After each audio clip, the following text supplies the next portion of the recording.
We have started with the design steps of the foundation. So let us consider a rectangular column. Let B is the width of the column and A is the depth of the column. Now we know that the critical section for the bending moment will be located at a distance of, which will be located at a face of the column.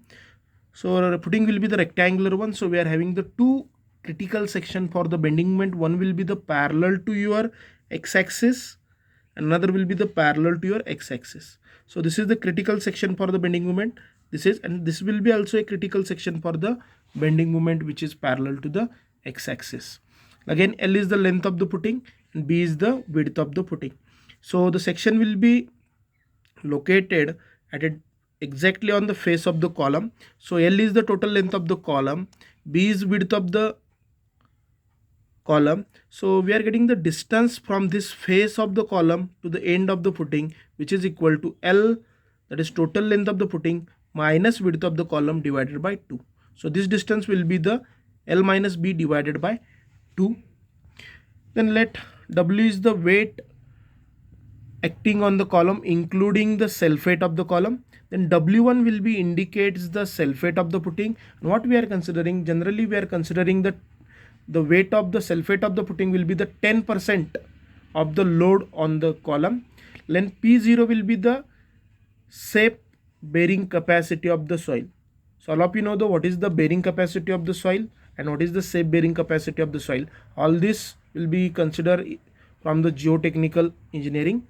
Then first step is what we are doing. First we are calculating the area of the footing required. This area is equal to W plus W1 divided by P0. So W will be indicate the what is the load acting on the column including the self weight, that is this W, that is load acting on the column including self weight, and this W1 will be indicate the self weight of the footing divided by the shape bearing capacity of the soil. So from this relation we are getting the area of the footing. Once we are getting the area, depending upon whether the square footing or the rectangular footing, we are calculating the dimension of the footing, that is we are calculating the value of the L, that is length of the footing, and depth of the footing, that is B we are calculating.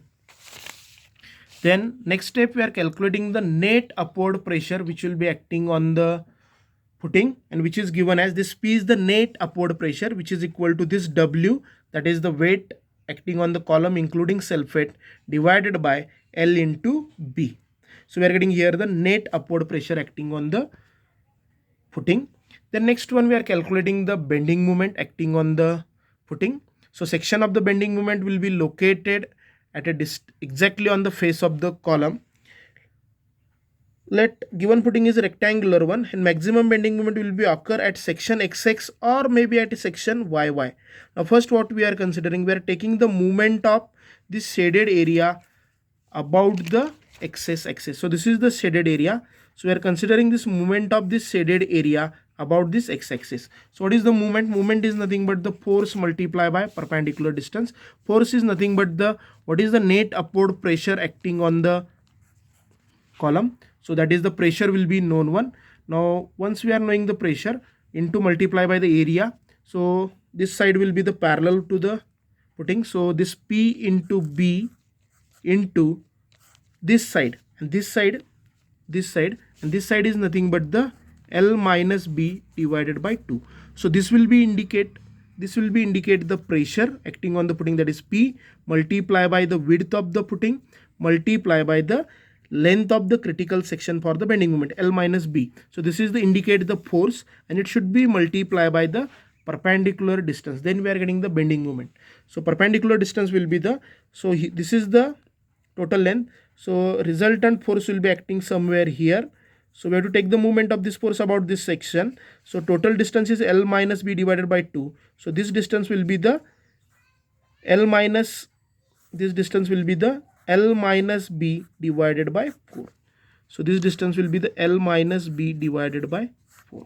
So here we are getting the value of the bending moment which will be acting, that is M1 is equal to P into B, that is width of the footing. This is the distance of length of the your critical section into perpendicular distance. So this will be the x-axis. Then equation number 1. Then calculate the bending moment about y-axis. So you have to take the moment of shaded area 2 about the y-axis. So again we have to consider the force.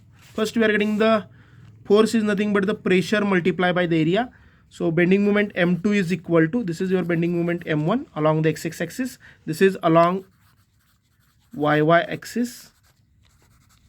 So this will be the net upward pressure P multiplied by this L, that is total length. We are considering this much area for the bending moment consideration. So P multiplied by L into, what is the distance? Distance is nothing but this B minus A divided by 2. So this will be indicates your, so P multiplied by L, and the distance will be this distance will be the B minus capital B minus A divided by 2. So this will be indicates the pressure, force acting on the footing multiplied by the perpendicular distance will be the B minus A divided by 4.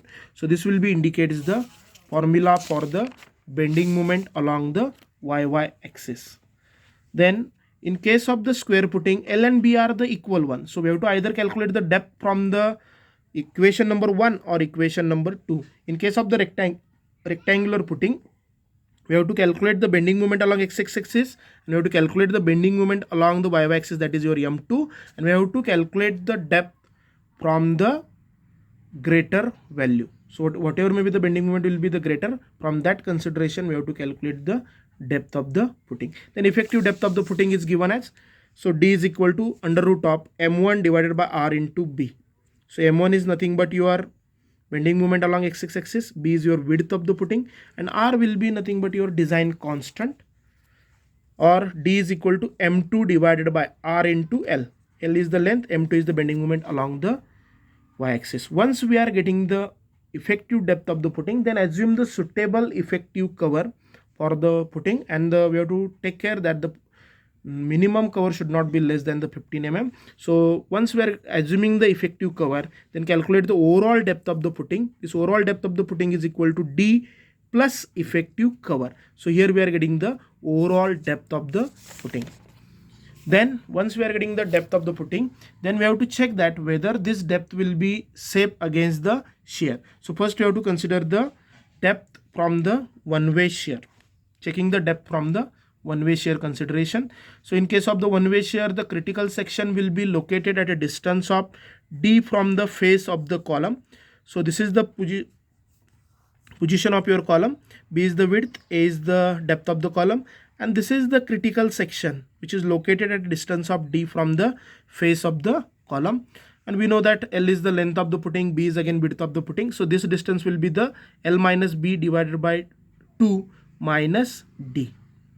So this shear stress is given as, so shear stress is equal to tau E is equal to shear force divided by B into D. So B is nothing but the depth of the footing, D is your effective depth of the footing, which will be calculated from the bending moment consideration. Then we have to calculate the tau E, that is V divided by L into D, where here we are using the length of the footing into again the effective depth. Now the shear force, that is V value, is given as P, that is net upward pressure multiplied by depth of the footing minus this distance L minus B divided by 2 minus D. That is pressure is known one. Pressure multiplied by the area of this critical section will be indicate the magnitude of your shear force. So what is this pressure? Net upward pressure is P, and what is the area of this critical section? It is a rectangular one. So you have to consider the area of this rectangle, that is B is the depth of your rectangle, and what is the width of the rectangle? Width of the rectangle will be L minus B divided by 2 minus D. So shear force is equal to this one force into this B into L minus B divided by 2 minus D. In order to check the depth, D is equal to, effective depth is equal to shear force divided by BK into tau C. So tau C will be indicate the shear strength of the concrete. So this depth should be less than the D provided, then the section will be safe from the. And check for the two-way shear. The critical section for the two-way shear will be located at a distance of D by 2 from the face of the column. So this is your column, and the section will be at a distance of D by 2 from the face of the column. B is the width of the column, A is depth of your column, then the distance from this point to this point. So this is the distance of your section will be given as A plus D, and this is the distance of section along the x-axis will be, or along the length of the footing will be B plus D. Then the shear stress acting is given as, the shear stress is equal to V divided by B0 into D. So the shear force is given as net upward pressure into B into L minus A plus D plus B plus A plus D into B plus D. So this will be indicate the shear force, and B0 will be the periphery of your critical section, and this is given as 2 times A plus D plus B plus D. So this is the formula for calculation of the periphery of your critical section. Then the shear strength of the concrete is given as Ks into tau c, and the value of the Ks will be given as Ks is equal to 0.5 plus beta c, and the value of the K should not be greater than the 1, and the value of the beta c is nothing but it is the ratio of short side of the footing divided by long side of the footing. So then after calculating this value of the beta c, we have to put up the value here. Then we are getting the value of the Ks. Then the tau c, that is shear strength of the concrete, is equal to 0.16 into under root of FCK.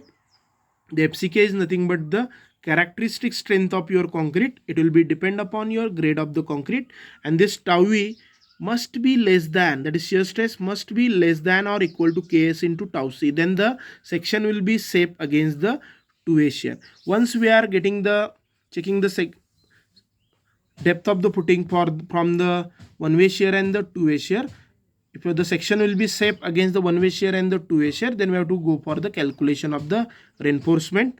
So reinforcement AST1 is equal to M1 divided by sigma ST J into D. So M1 is nothing but the bending moment along the x-axis, that is bending moment along the x-axis of the critical section of your bending moment. Then the sigma ST is your material value, which will be depends upon the grade of your steel, that is permissible stress in the steel. J is your factor, design constant, D is your depth of the footing. And this value of the AST1, whatever we are getting from this formula, it should be provided parallel to the length of the footing. Then we have to also calculate the AST2, which from the bending moment consideration, that is AST2 is equal to M2 divided by sigma ST into J into D, and M2 is nothing but the bending moment along the YY axis, and this AST2 should be provided parallel to the width B and should be uniformly distributed along the width of the footing.